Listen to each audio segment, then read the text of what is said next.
భూదాన్ పోచంపల్లి నుండి మహారాష్ట్రలోని సేవాగ్రామ్ వరకు నిర్వహించే సర్వోదయ సంకల్ప యాత్ర దుబ్బాక నియోజకవర్గానికి చేరుకుంది. భూదాన్ పోచంపల్లి నుండి మహారాష్ట్రలోని సేవాగ్రామ్ వరకు నిర్వహించే సర్వోదయ సంకల్ప యాత్ర సోమవారం నాడు సిద్దిపేట జిల్లా దుబ్బాక నియోజకవర్గానికి చేరుకుంది. ఈ యాత్రకు ఏఐపిసి రాష్ట్ర అధ్యక్షులు డాక్టర్ పన్యాల శ్రావణ్ కుమార్ రెడ్డి స్వాగతం పలికి యాత్రలో భాగస్వాములయ్యారు. వడియారంలోని తన స్వగృహంలో ఏర్పాటు చేసిన విలేకరుల సమావేశంలో రాజీవ్ గాంధీ పంచాయతీ సంఘటన చైర్మన్ మాజీ MP Meenakshi Natarajan, Sangareddy MLA Jaggareddy, doctor Panyala Shravan Kumar రెడ్డిలు కార్యక్రమాన్ని ఉద్దేశించి మాట్లాడారు. భూదానోద్యమ స్ఫూర్తితో దేశంలో 45 లక్షల ఎకరాల భూమిని సేకరించి పేదలకు పంచిన ఘనత కాంగ్రెస్ పార్టీకే దక్కిందన్నారు. 1951 ఏప్రిల్ 18న భూదాన ఉద్యమానికి అంకురార్పణ జరిగిందని, 75 సంవత్సరాలైన సందర్భంగా సర్వోదయ సంకల్ప పాదయాత్ర కార్యక్రమం నిర్వహించినట్లు తెలిపారు. 42 రోజులు 600 కిలోమీటర్ల పాదయాత్ర కొనసాగుతుందని, జాతిపిత మహాత్మా గాంధీ పంచసూత్రాలు అయిన సత్యం, అహింస, సత్యాగ్రహం, సర్వోదయ సాధన, మహాత్ముల ఆశయ సాధన కోసం ప్రతి ఒక్కరూ కృషి చేయాలని కోరారు. ధరణితో సామాన్యులకు, పేదలకు ఇబ్బందిగా మారిందని, దీంతో పేద ప్రజలు తీవ్ర ఇబ్బందులకు గురవుతున్నారని ఆవేదన వ్యక్తం చేశారు. ధరణి లోపాలతో భూస్వాముల పేర్లు నమోదు అవుతున్నాయని, భూ సమస్యల పరిష్కారం కోసమే ఈ పాదయాత్ర కొనసాగుతుందన్నారు. ఈ పాదయాత్రలో కాంగ్రెస్ నాయకులు అందే రాజిరెడ్డి, కమలాకర్, భూపాల్ గౌడ్, కనకరెడ్డి, శ్రీకాంత్, వెంకట్ బ్యాగరి తదితరులు పాల్గొన్నారు. మీనాక్షి నటరాజన్ గారు మధ్యప్రదేశ్లో చిన్న వయసులోనే ఎంపీగా పోటీ చేసి ఎంపీగా ఉండడం, ఇప్పుడు వారి వయసు 48 సంవత్సరాలు, 48 ఇయర్స్. అంటే ఇంకో 5 ఏళ్ళ కిందటనే, అంటే దాదాపు 40 ఏళ్ళ కిందనే 40 ఇయర్స్కి ఎంపీ. మీనాక్షి నటరాజన్ గారు ఈ పాదయాత్ర యొక్క సంకల్పము, కాంగ్రెస్ యొక్క భావాలు, గత గాంధీజీ గారి నుంచి మొదలుకుంటే, నెహ్రూ నుంచి మొదలుకుంటే కాంగ్రెస్ పార్టీ యొక్క భావాలు ఆ కాలంలో ఎట్లా ఉండే, वो ज़माने में कैसा था, गांधी जी का और नेहरू जी का जो कांग्रेस का सिस्टम क्या था, कैसा था. आज का पॉलिटिक्स जैसा है वैसा नहीं था. वो ज़माना खुद का दे के दूसरों को बचाने का సిస్టమ్ తా ఆ రోజులలో అట్లుండే. అందులో ఈ యొక్క భూదాన్ పోచంపల్లి ఏదైతే ఉందో అక్కడ ముందుగా ఈ నటరాజన్ గారు అక్కడి నుంచి ఎందుకు మొదలు పెట్టారంటే ఒక చరిత్ర, పోచంపల్లి భూదాన్ పోచంపల్లికి ఒక చరిత్ర. ఏం చరిత్ర అంటే ఆ రోజు గాంధీజీ గారి యొక్క భావాలను, ఆనాటి కాంగ్రెస్ యొక్క భావాలను ఈ యొక్క పేదవారికి, భూమి లేనోళ్లకు భూమి ఇచ్చే భూమి లేనోళ్లకు భూమి, వాళ్ళకు పంట పండించుకొని బతకడానికి ఆ రోజు గాంధీజీ గారి యొక్క ఆశయాలను దృష్టిలో పెట్టుకొని వారి అనుసంధానంలోనే మరి ఆ రోజున పి రామచంద్రారెడ్డి గారు అని వారు దాదాపు ఒక 100 ఎకరాల నుంచి మొదలుకొని తర్వాత 900 ఎకరాలు ఇంత భూమిని వారు పేదలకు ఇచ్చినట్టు ఇవ్వడం జరిగింది. ఇదే కాదు, 7th నిజాం కూడా ఫస్ట్ మొదలుపెట్టింది రామచంద్రారెడ్డి గారు పోచంపల్లిలో. దాని తర్వాత 7th నిజాం కూడా మరి దాదాపు 14,000 ఏకర్స్, 14,000 7th నిజాం. ఆయన కూడా ఈ భూదానం సంబంధించి ప్రక్రియలో భాగస్వామి, ఆయన కూడా భూమిని పేదవాళ్ళకి ఇవ్వడం జరిగింది. అట్లా అది దినదినంగా ఈ భూదాన్ పోచంపల్లిలో భూదానము, భూమి ఉన్నవాడు భూమి లేనోనికి బ్రతకడానికి పేదవాడికి ఇచ్చి వాళ్ళని వ్యవసాయం చేసుకొని బతకడానికి ఇచ్చిన యొక్క చరిత్ర ఆ గ్రామం.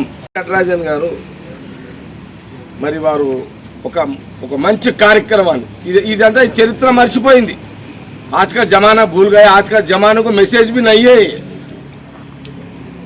थोड़ा जो पढ़ता है वो लोगों को मालूम, आज का जनरेशन को नहीं मालूम. इప్పుడున్న जनरेशन తెలియదు. इప్పుడున్న సాఫ్ట్వేర్ की తెలియదు आज का दिन जो सॉफ्टवेयर है बच्चे हैं आज अच्छा जिंदगी सुकून से जी रहे हैं ऐसा आप लोगों को नहीं मालूम मगर नटराजन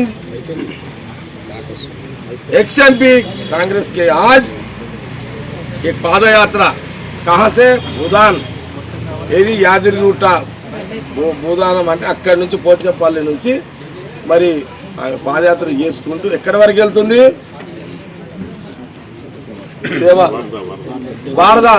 సేవాగ్రామ్ వారదా అంటే గాంధీజీ గారి యొక్క ఆశ్రమానికి వెళ్తుంది అంటే 600 కిలోమీటర్లు దాదాపు 600 దానికి సంబంధించి కాంగ్రెస్ పార్టీ ఇచ్చిన డైరెక్షన్లో మరి చాలా మంది పెద్దలు వయసు ఒకరు 65-70 ఏజ్ ఉన్నలు కూడా చాలామంది నటరాజ్ గారు మరి అందరు కూడా మహాతో మరి తెలంగాణ జెండా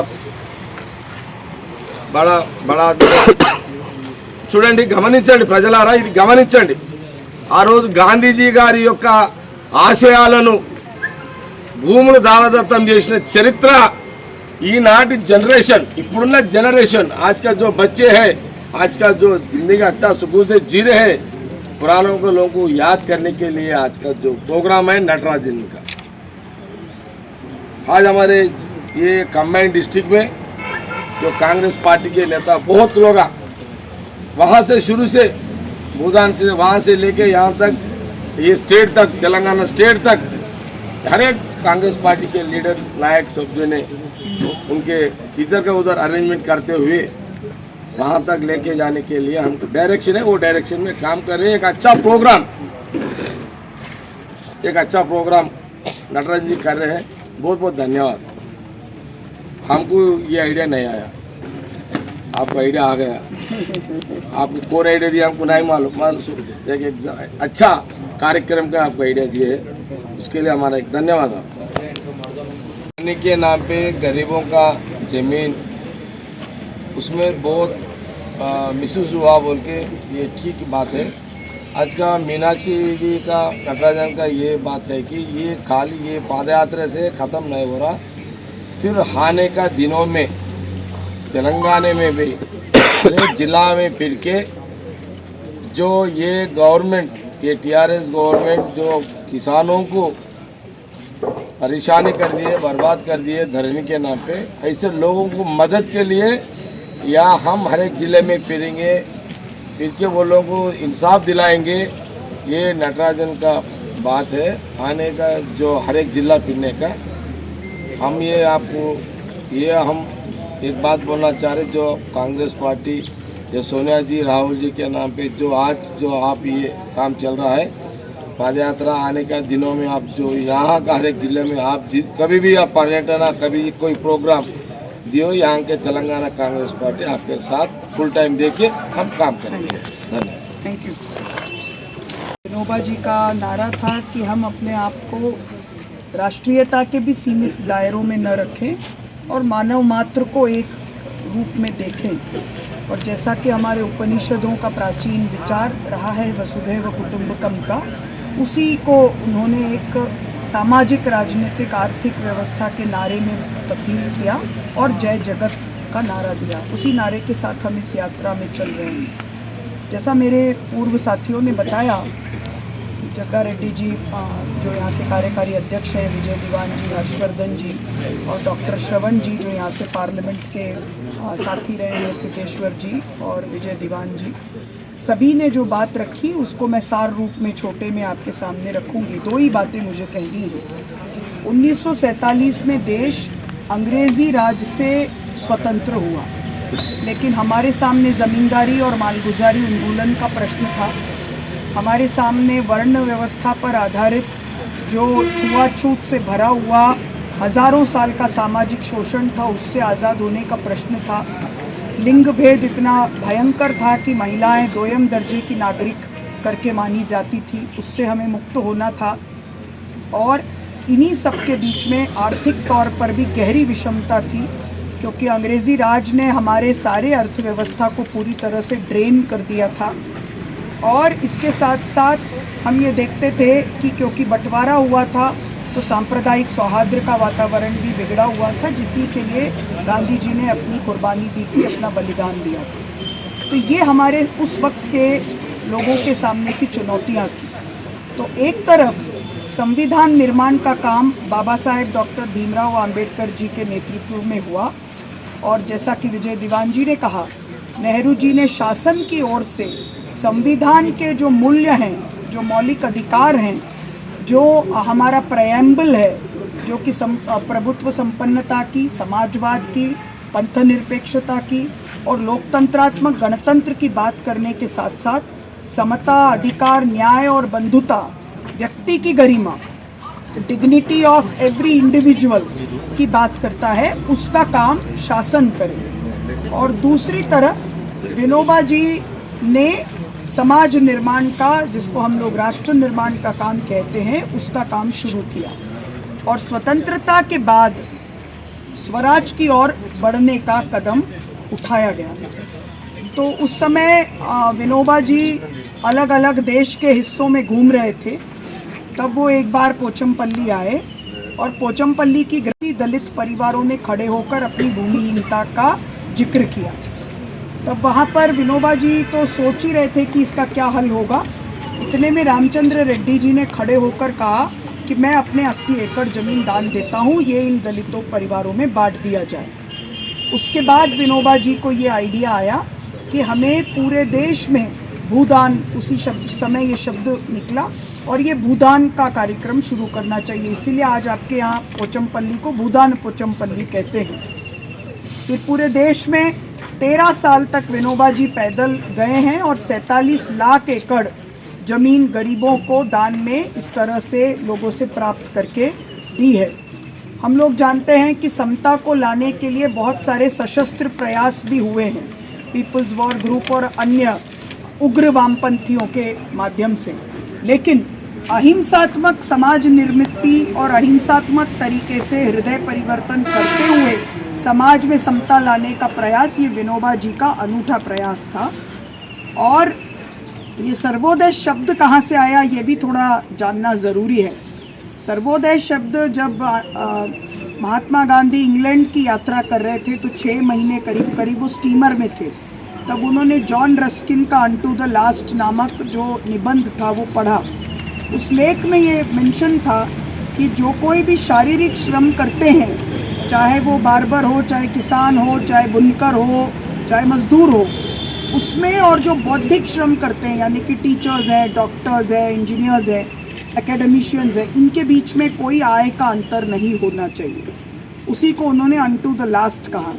जब उसका तर्जुमा किया तो गांधी जी ने सर्वोदय शब्द निकाला, यानी कि सबका एक साथ आगे बढ़ने का, उनको सबको मौका देना। लेकिन आज हम ये देखते हैं कि जगह जगह पर तेलंगाना में, जहाँ पर पहले टेनेंसी के अधिकार भी मान्यता उसकी थी, वो एक बैंकेबल राइट भी था, आज धीरे धीरे जो पट्टों पर लोगों को आधी सदी पहले अधिकार दिए गए थे, क्योंकि उन्होंने उस वक्त उसकी रजिस्ट्री नहीं कराई, आज उनके अधिकार धरनी पोर्टल में निकाल दिए जा रहे हैं। और हम ये देखते हैं कि लगातार लोग अपने ही ज़मीन से बेदखल होते जा रहे हैं। फिर हम ये भी देखते हैं कि विकास की परियोजनाओं के नाम पर जो ज़मीनें अधिग्रहित होती है वो बहुत ही सस्ते दामों में होती है, और हजारों एकड़ ज़मीन, मतलब एक राजमार्ग बन रहा है तो उसके आसपास भी कई 100 एकड़ ज़मीन अधिग्रहित होती है। जाहिर है उसमें सड़क नहीं निर्माण होने वाला है, वो फिर बड़े मॉल बनाने के लिए या फिर बिल्डर्स को, उन लोगों को महंगे दामों में बेच दिया जाता है। होगी उस राजनीति में भूमिहीनों के न्याय के लिए लड़ाई लड़ने वाले बहुत थोड़े लोग रह जाएंगे। इसीलिए एक वैकल्पिक सामाजिक, राजनीतिक, आर्थिक व्यवस्था खड़ा करना जरूरी है। It is now no more about opposition politics. We need to create, we need to build an alternative socio-political economic structure. Otherwise, the democracy would look in stark contrast to the constitutional ethos of the country as enshrined in the constitution of this country. तो इसीलिए हम लोग ये यात्रा कर रहे हैं। जैसा विजय जी ने कहा, ये सचमुच एक अभ्यास यात्रा है और सभी नए लोगों से बातचीत करने का, सर्वोदय के लिए एक विचार वातावरण तैयार करने का ये एक काम है। और ये यात्रा के बाद यहाँ समाप्त नहीं होगा। हमारी कोशिश होगी कि हम इसको अलग अलग, ये तो क्योंकि बिगिनिंग है 75th ईयर का, we would be reaching out to more and more states. और तेलंगाना में भी हम वापस लौट कर आएंगे। हमारा इरादा है कि हर ज़िले में धरनी में जिन जिन लोगों के साथ नाइंसाफ़ी हुई है, जिनका भी रिकॉर्ड्स से नाम हटा है, उनकी एक जनसुनवाई करें और इन मुद्दों के ज़रिए वापस जो भूमि सुधार का नया आंदोलन होना चाहिए, एक नया अभियान खड़ा होना चाहिए। और जिस तरह से सारे नेचुरल और नेशनल एसेट्स पर आज जो सुपर रिच 142 लोगों का कब्जा है, जो डिस्पैरिटी है, इतनी स्टार्क डिस्पैरिटी है, उसके खिलाफ हम लोग प्रयास करें। यही हमारा मकसद है। बहुत बहुत धन्यवाद। నటరాజన్ గారు మధ్యప్రదేశ్ నుంచి మాజీ ఎంపీ వర్యులు.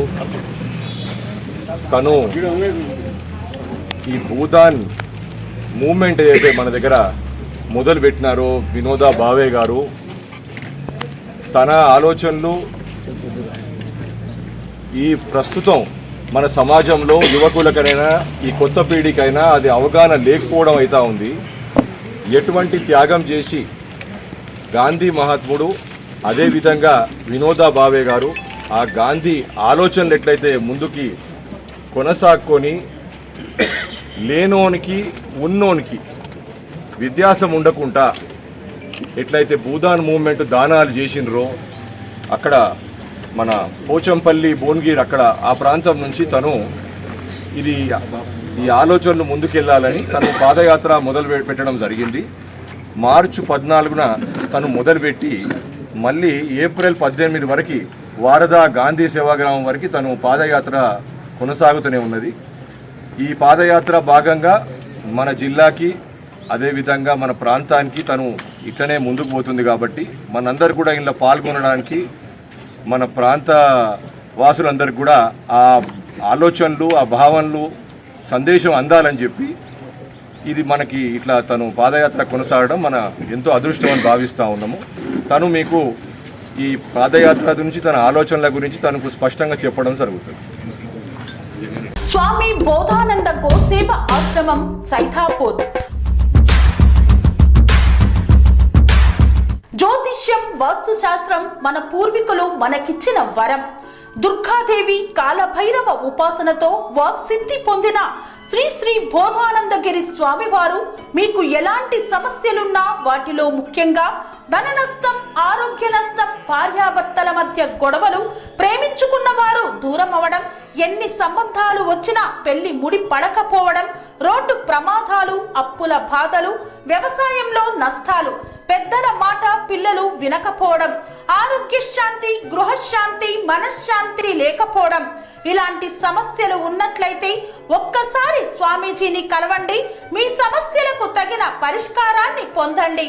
అంతేకాక అన్ని రకాల వ్యాధులకు గోపంచకవ్య మరియు మూలికా వైద్యం చేయబడును. నమ్మకంతో రండి, ఆయురారోగ్యాలతో వర్ధిల్లండి. మా అడ్రస్ స్వామి బోధానంద గోసేవ ఆశ్రమం, సైథాపూర్, వీరభద్రస్వామి గుడి దగ్గర, యాదగిరిగుట్ట.